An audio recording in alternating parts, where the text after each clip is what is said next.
if you're thinking like, how can I get top of mind with people? Journal the journey. Let people be your advocate for success.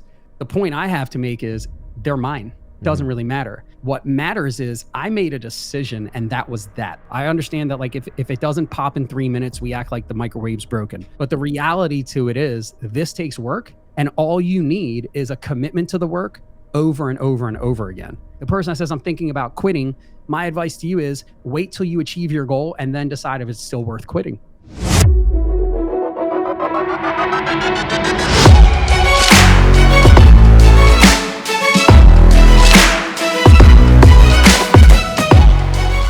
All right, you guys, welcome back to the Light It Up podcast. If you're new to this channel and you want to know everything there is about making money in real estate, selling, sales skills, building your business, or investing, then subscribe below, tap the bell for notifications so you can be the first to know what makes our great guests so successful. Let's talk about adding leverage. So we've been getting a lot of calls of people asking us how we've hired virtual assistants to scale and leverage our business. So we've opened up our playbook to all of you. If you're looking to add leverage in your business, whether it's administrative support, ISA, outbound callers, go to addleverage.com and they'll be there to help you staffing your team. All right, Phil, thanks so much for being here, man. We're excited to spend some time with you today. Yeah, I'm definitely looking forward to it. Thanks for having me, guys. Just from the pre-conversation, I think this is going to be a lot of fun. Yeah, it's Friday. We've got a little bit to drink here. That could add to the conversation. John's been drinking. I've got water. Yeah. We've noticed that when we do these on Friday afternoon, it's hard to get back to work afterwards. So it's if we're here, then we're gonna chill for a little bit. But there you go. All right, let's get started with the lightning round.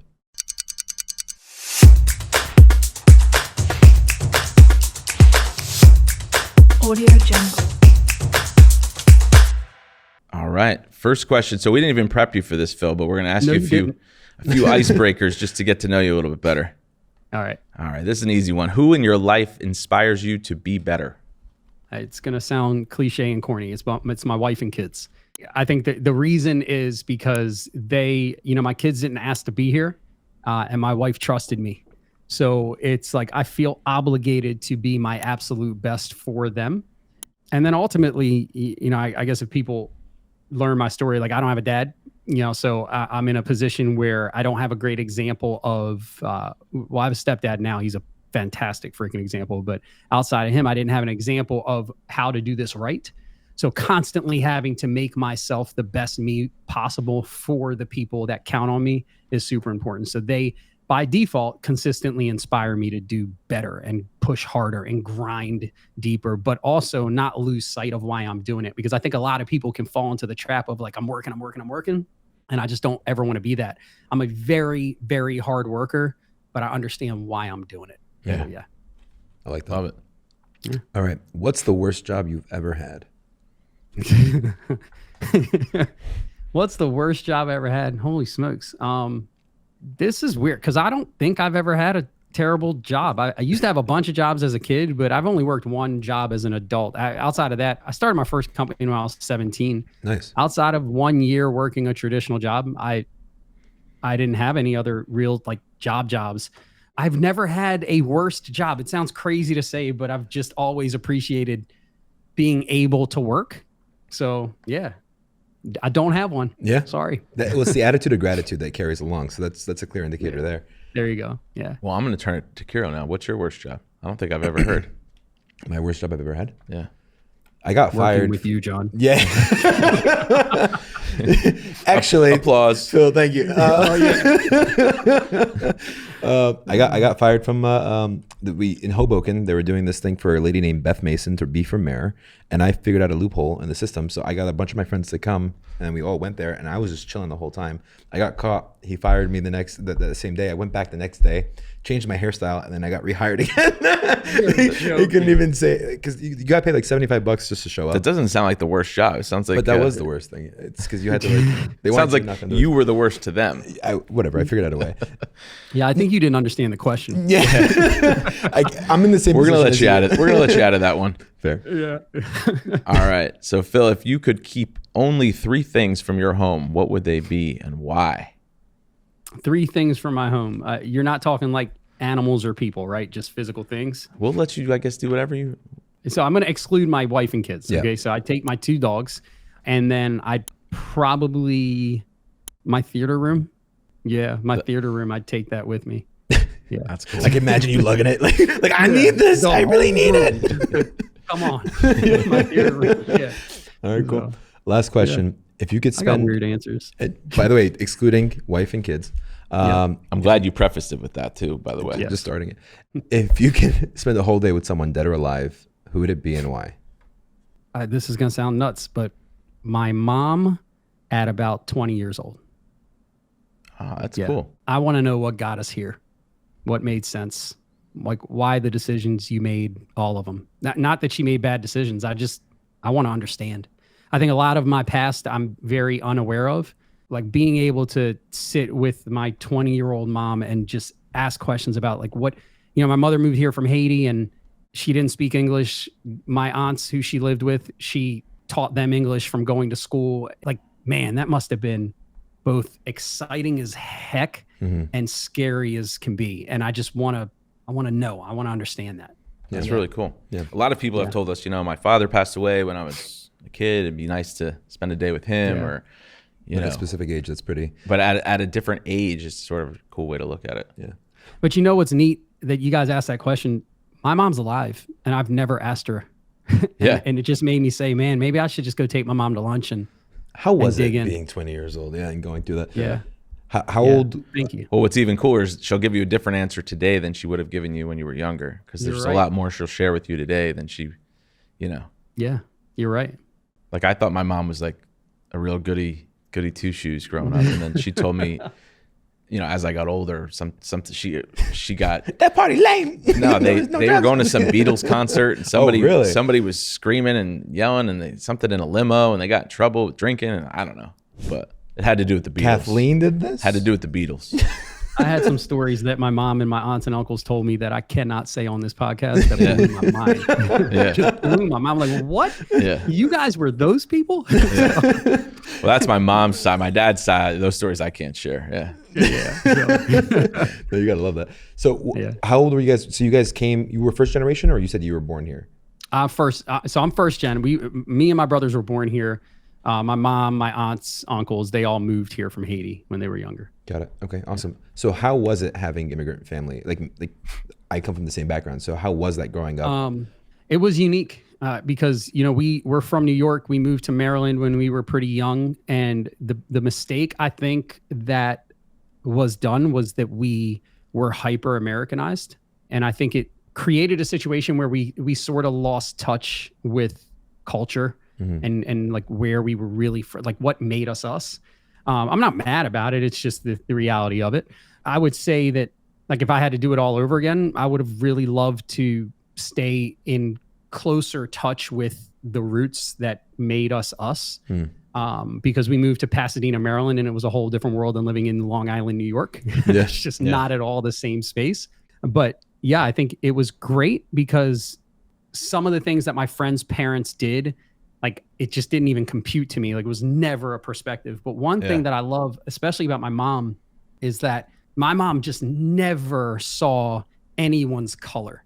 I thought that was just really an amazing attribute about her, even till this day. Like she just doesn't do it in a time where, she moved to the States and it was a lot of people seeing her color. And she just, I don't know if it was a conscious decision or if she was colorblind, but she just never saw color. She didn't matter who I dated. Like she didn't care who I dated. My brothers dated, none of it. She never even touched on it as a topic. It was just, oh, that's a good person. Oh, cool. So that's what I need to look for. I need to look for good people. I don't need to preface it with what's their skin color? What do they do for a living? What is this? What is that? It's just like, are you rooted in goodness? Yeah. So, yeah. My dad should hear that.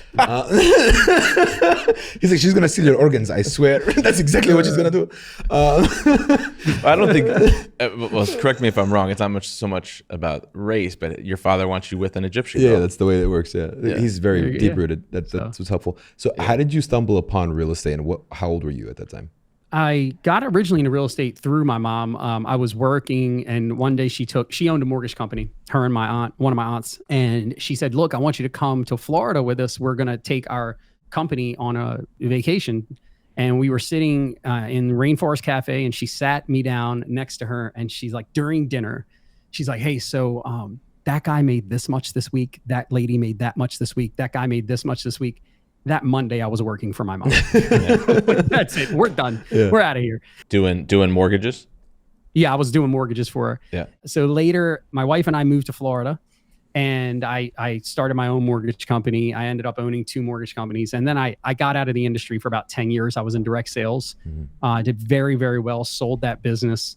And then I was 35. I retired for about a year and a half. And then, true story, my wife was like, you're always home, like always. So it was her idea to become real estate agents. And my mindset was like, I'll do this, but you got to understand, like, I'm not going to be a realtor.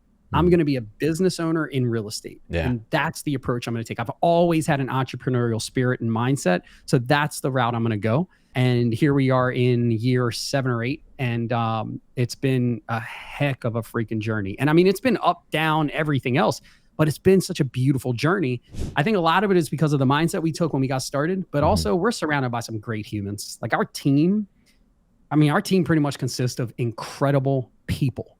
And that's what I love. I want to be, my mindset is always this, like if I couldn't leave my children with you and feel like they aren't going to digress, then you're good. And if they are going to digress, then we can't work together. Like that's just not going to work for me. Wow. Sorry, man. We can't. Yeah, we're just not going to work together. Put the headphones down, get out of here. That's an extremely high standard to hold everybody to. That's but that's impressive. a good way to look at it though. I'm thinking about people I interviewed this week and I'm like, But it's like, it's a high standard to hold, but is it though? Like, what am I really judging you on here or asking it's you for? Character, I'm not asking you for, I'm not asking you to be good at real estate. I'm not asking you to be good. I'm just asking you to be a good human. Right. Like more than not, be a good human. Yeah. And I think what you said in the beginning is that I'm going to be an entrepreneur who sells real estate or how you said it. Yeah. And I think of that time we spoke with Bernie Gallerani. Yeah. We both grew up in the Mike Ferry coaching platform, and there was a top producing agent. He's still top producing in Nashville, Tennessee. And we once talked to him about just going from being a solo agent and scaling our business and building into a team.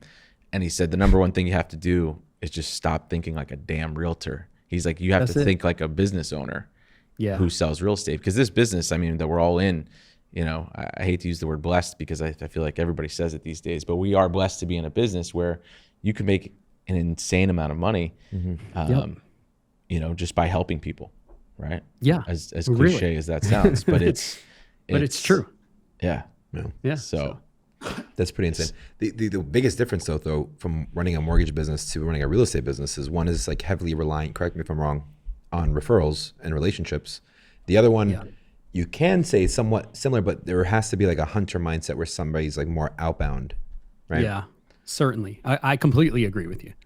Yeah. Was that a harder shift, or did you go in there knowing, well, probably did you had a little bit of understanding of this? I am uniquely blessed to be in a position where I understand a hyper pragmatic approach to all things that I do.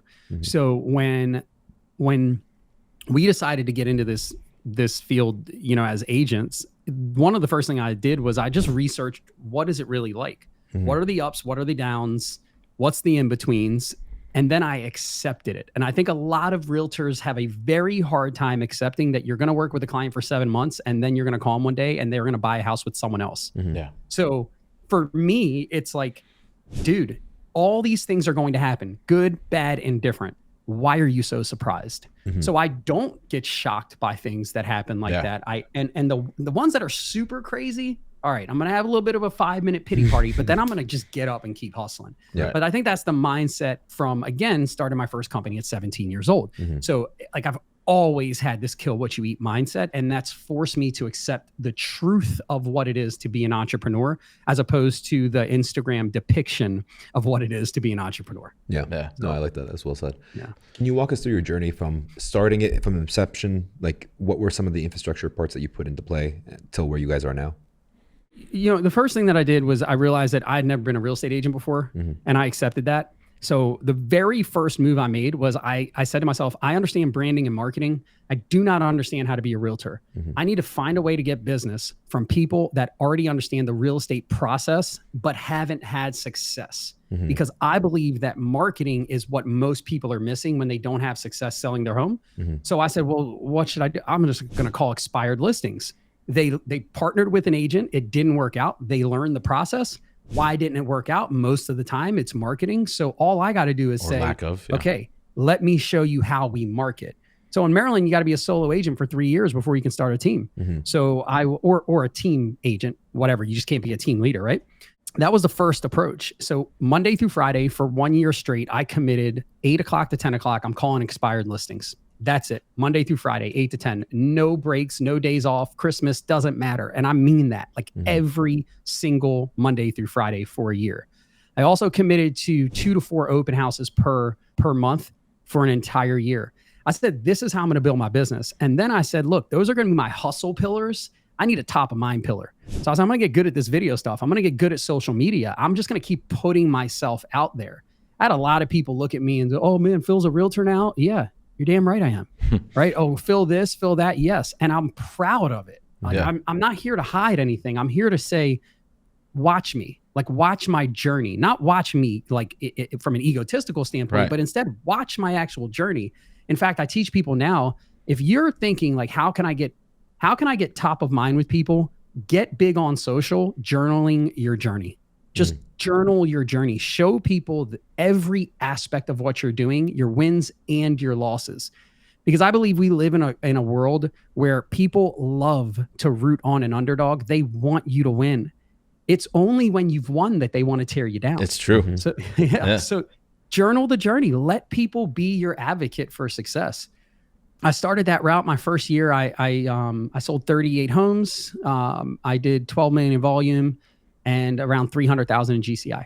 My second year, I sold 64 homes, did 550,000 in GCI. Third year, it was like 132 with like just over $1 million in GCI and 41 million sold. So those numbers are like, man, like I blow those numbers out of the water, Phil, or I wish I could do those numbers. The point I have to make is they're mine. Doesn't really matter. What matters is I made a decision, and that was that. I stood steadfast in my actions no matter what. Yeah. And I think that that's the hardest part for a lot of folks to get right now in real estate. Like, I understand we live in a microwavable mentality mindset right now. I understand that like if it doesn't pop in 3 minutes, we act like the microwave's broken.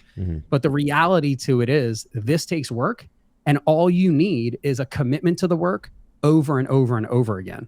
So figure out, what is my system going to be, and then commit to it no matter what until you've achieved it. And for the person that says, well, it's getting hard, it's supposed to be. The person that says, I'm thinking about quitting, my advice to you is wait till you achieve your goal and then decide if it's still worth quitting.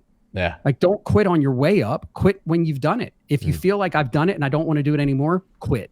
But I got a funny feeling once you've achieved your goal, you're going to be like, dude, let's get some more. Yeah. Like, where can I go from here?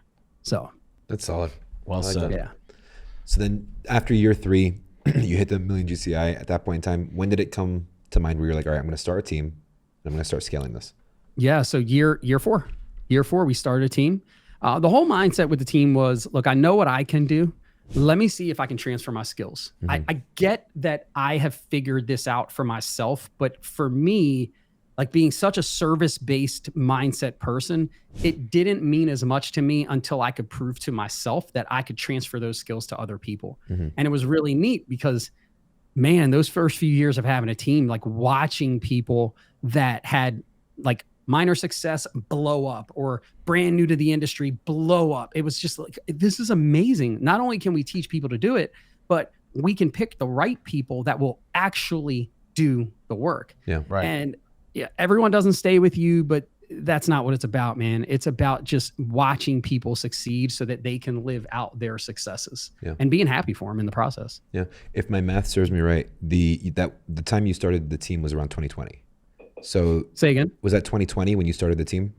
Goodness, 17, 18, 19. Yeah, it was 2020. So then that was the beginning of the pandemic. So now you were doubling into a team with the pandemic in mind too. So that you had that as a obstacle as well. What were some of the struggles that you faced in that year? None. Okay. I like that. None, literally. And here's the reason why. Hyper pragmatic approach to everything I do. What I realized was some brokerages closed for up to 6 months. I was blown away by that. We closed for 2 weeks on my team. I had my own office, okay? we closed for 2 weeks. Now, we didn't close for 2 weeks because we were told we need to figure things out. We closed for 2 weeks because I said, I'm going to figure things out. I built, I think it was like a 7-page COVID manual on how we would work during COVID all year. And then we showed back up and we went to freaking work. So what I realized was the speed of the leader is the speed of the team. Right. So if I said, guys, like, pump the brakes, like everybody, the world's going to turn off, then that's what my team was going to do. But instead I said, guys, we can do this. Everyone else is going to pump the brakes. Let's figure out how to safely do this and serve folks. Because no matter what was going on in the world, people still need a place to lay their head. We just needed to learn and figure out and build the systems to help them accomplish that as safely as we possibly could. Right. And we had some stringent protocols. I mean, like we did not play games with this, but I just didn't see the need to check out for 6 months. Instead, I said, we have got people to serve. We have a job to do. Let's build a plan. Don't rush the plan. It took a solid 2 weeks, but then we showed back up and we killed it that year. Killed it. That's great. Yeah. John was at my house every single day. That's how we dealt with that. I forgot. Yeah. He'd be yelling at my neighbors. There was this one old guy that was smoking cigars the whole time, like literally right in the balcony next to me. Yeah. And then he would just be like, stop it. Because we couldn't go to the office, right? We couldn't go to the office. They closed down the building. Or we weren't allowed to technically be in there, it was interesting. So we didn't stop. We just kept showing up together. And then I think we copied. You just find a way, you know what I mean? Yeah, that's pretty awesome. So with the teams, I guess one of the biggest struggles that happen is one, leadership is not the same as sales skills. A lot of people who think that they have good sales skills think they can be leaders, and it's the complete, it's farthest thing from the truth. What are some things that how did you take that approach? How did you transition into a leader? You know, I think leadership it's rooted in a few different things. And yes, I understand sales and I understood sales. I've been in sales since I was 15 years old.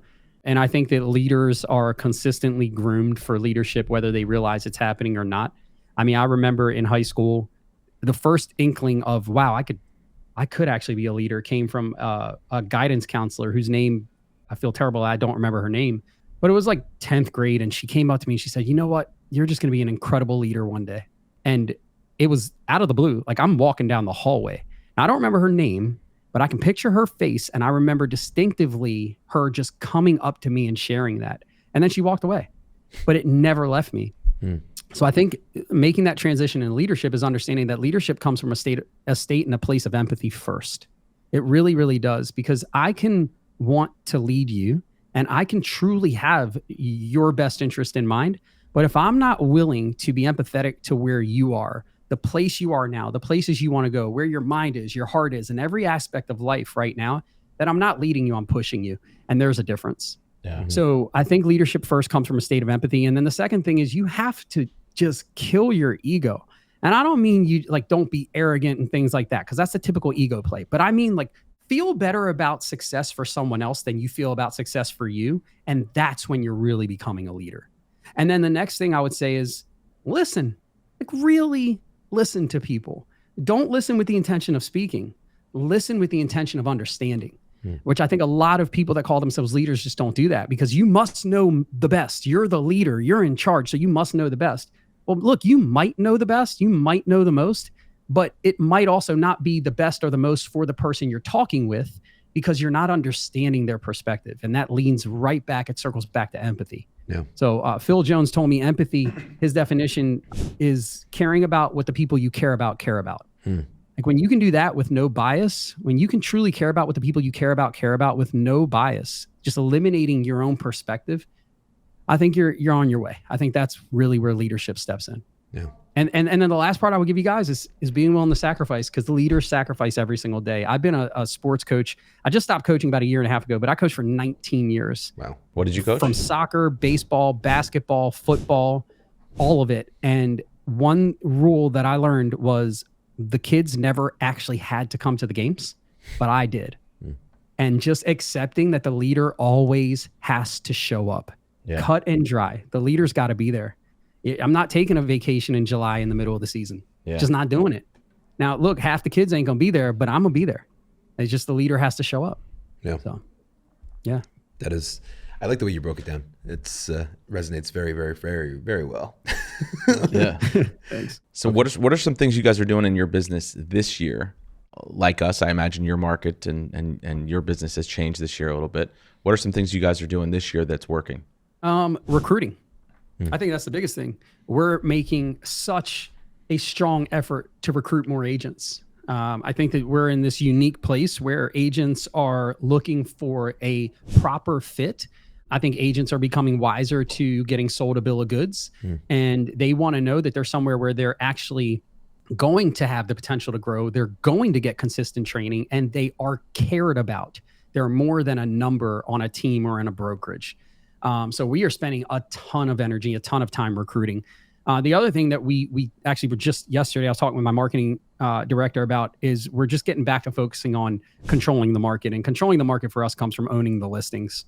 So like, how do we get back to owning listings and focusing on that?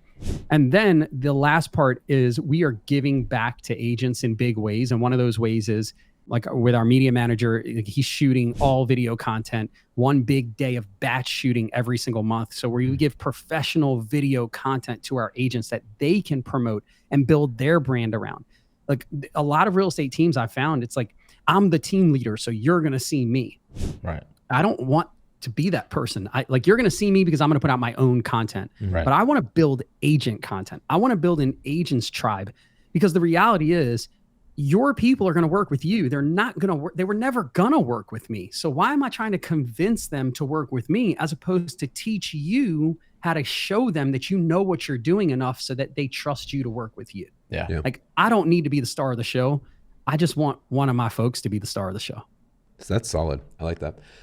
That's one aspect. And you said recruiting was the first one. What methods are you using right now for recruiting and leading that initiative? Oh, yeah. So running ads, talking to people, getting our agents to talk to other agents, networking, which I really dislike doing. It's just never been my thing, but I'm forcing myself to do more of it. But what I'm finding is that when I'm networking, I'm listening differently. I'm listening for the things that agents are happy about with where they are and also not happy about. I'm not hard selling anyone. But what I am doing, and we're going to push a lot more on, is we are giving everything we can away. I'm so willing to give every system we have to my competitor next door. I just want to serve. So what we're doing, though, by doing that, is we're creating an environment where people say, I'd love to be a part of that, as opposed to it's another job, I'm just another number. We partnered with recently Chris Giannis over at Humanize, and we're doing some ad spend through them for recruiting.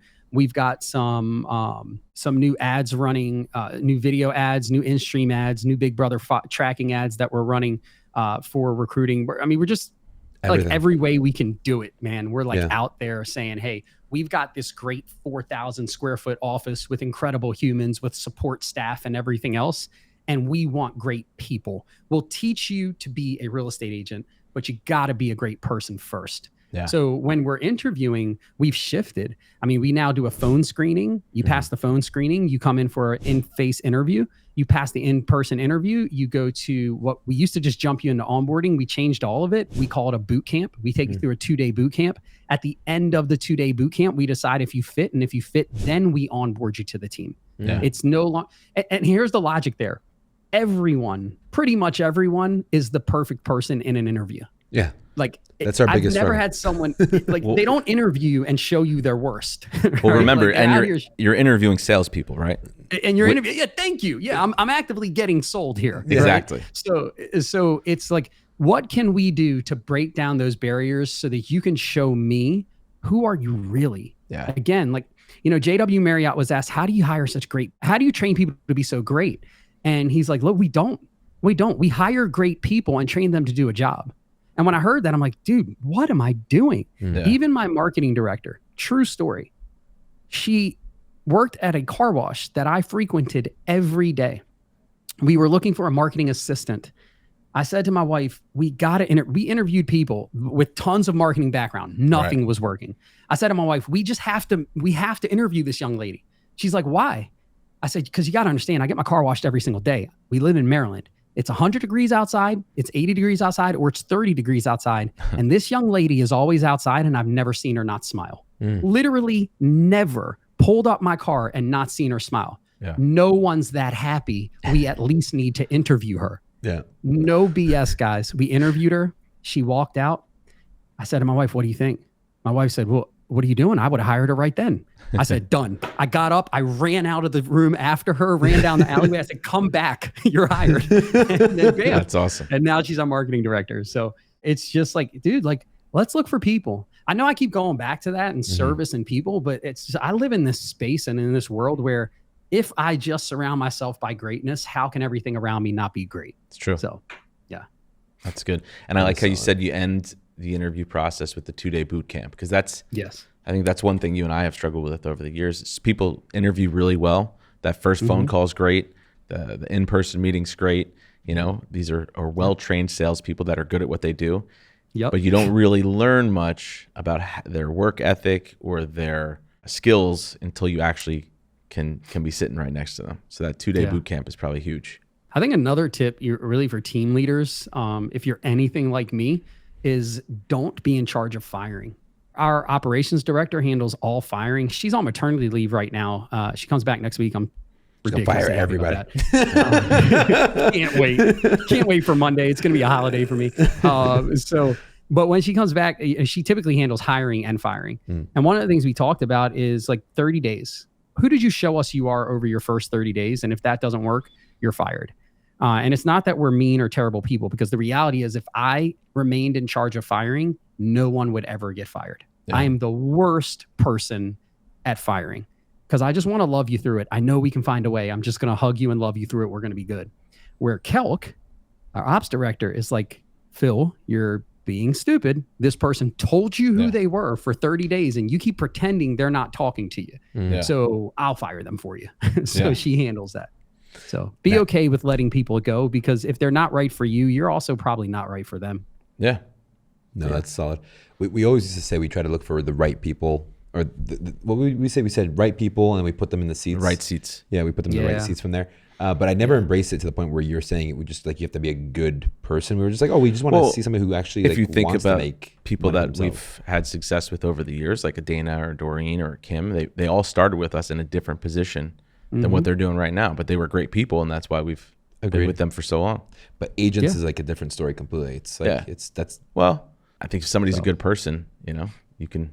It's like, well, think about it. I mean, if someone's a good person, that's probably who the clients are going to want to work with too. Right. Like, why would a client want to work with someone who sucks? Like, as a human, like, you don't like that person as your server when you go eat. Like, why would we want to have that person help us buy a house or sell a house? And if we're being real about it, it's like, you know, the part about them being a good person is really the hardest part, because we can teach other people how to sell real estate, right? Yep. Like, this isn't brain surgery, you know? I can teach you about markets. You probably live in the market already, right? Yep. You've probably bought your own home. So you've been through the process once before. We can teach you how to do these other things. You've watched HGTV. You get it. You get it. So Right?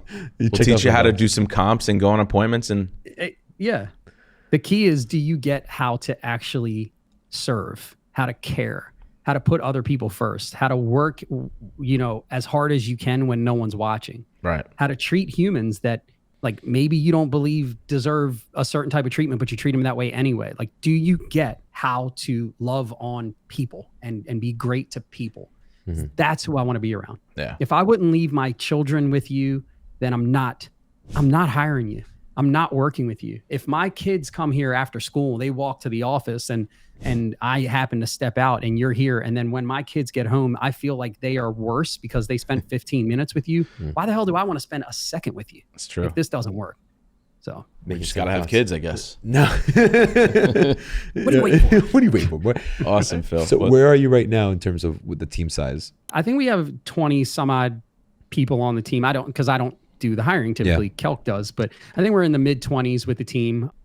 We're going to keep recruiting. A lot of times people have these, like, I want to get to this number, and I'll tell you, I used to, but I don't. I want to have like really strong agents, whether they're full-time or part-time, in the craft that can consistently accomplish the goal. Now, when I say that, I mean that from a business perspective. Like, if you tell me your goal is 5 units a year, like, hey, I'd love for you to do 50. But if your goal is 5, I just want to know I can count on your 5.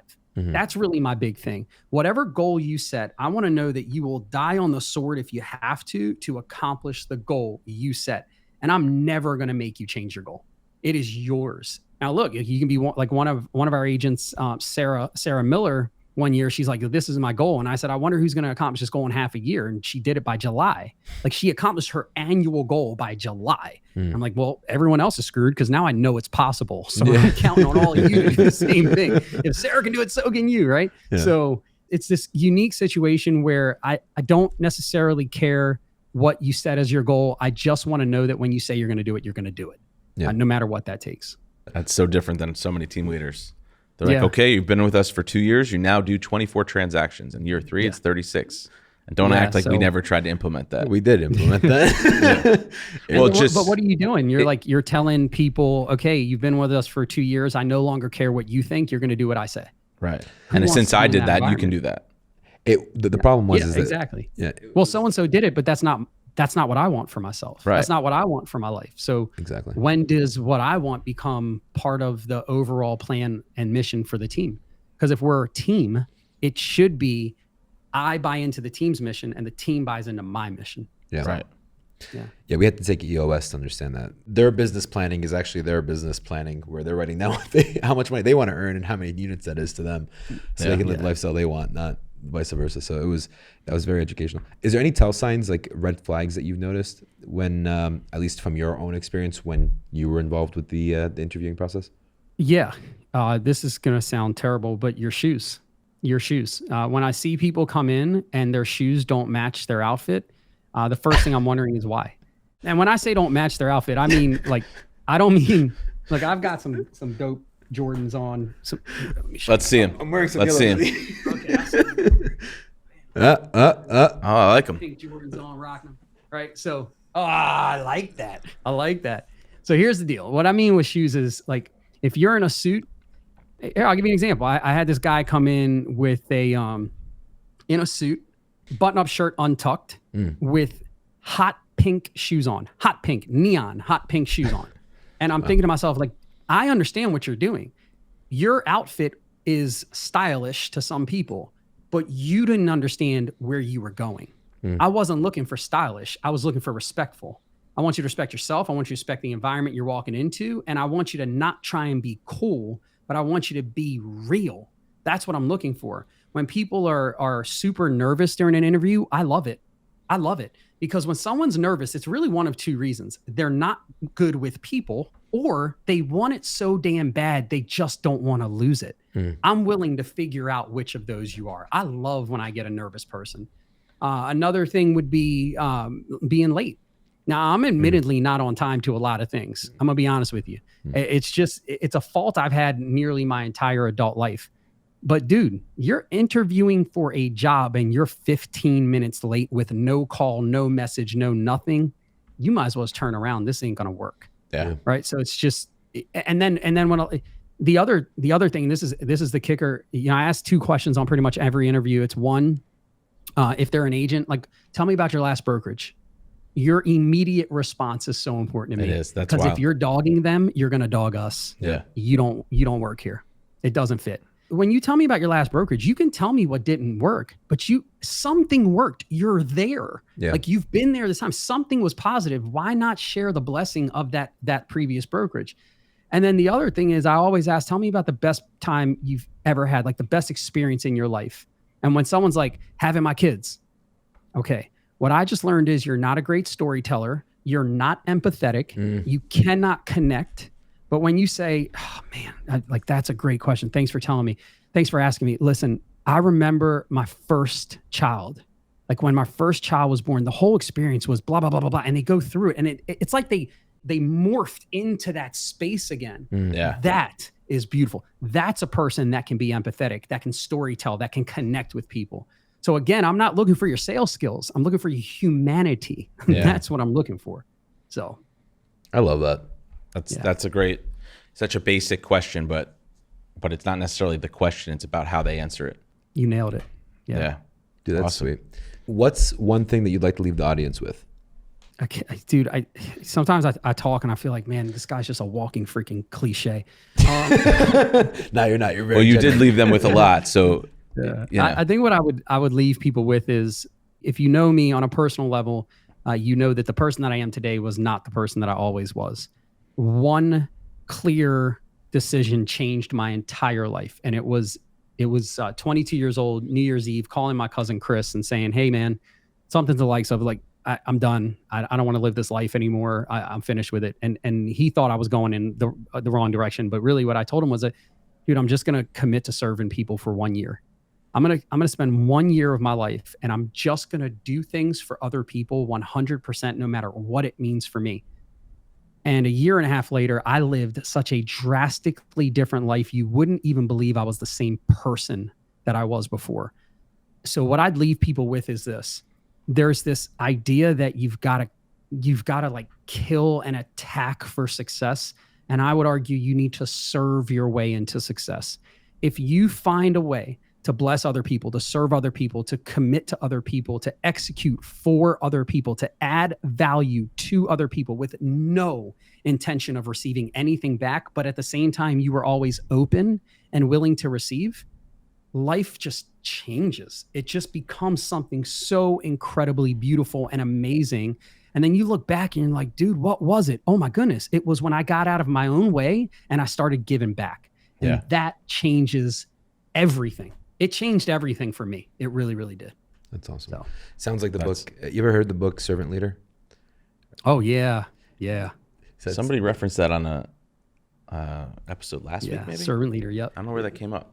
It's like essentially like you're serving people around you. Yeah. It's like you're. No, I'm saying, but so I've heard the name of the book. You're like, again how did recently. it come up? Yeah. It's like, I know the book. Yeah.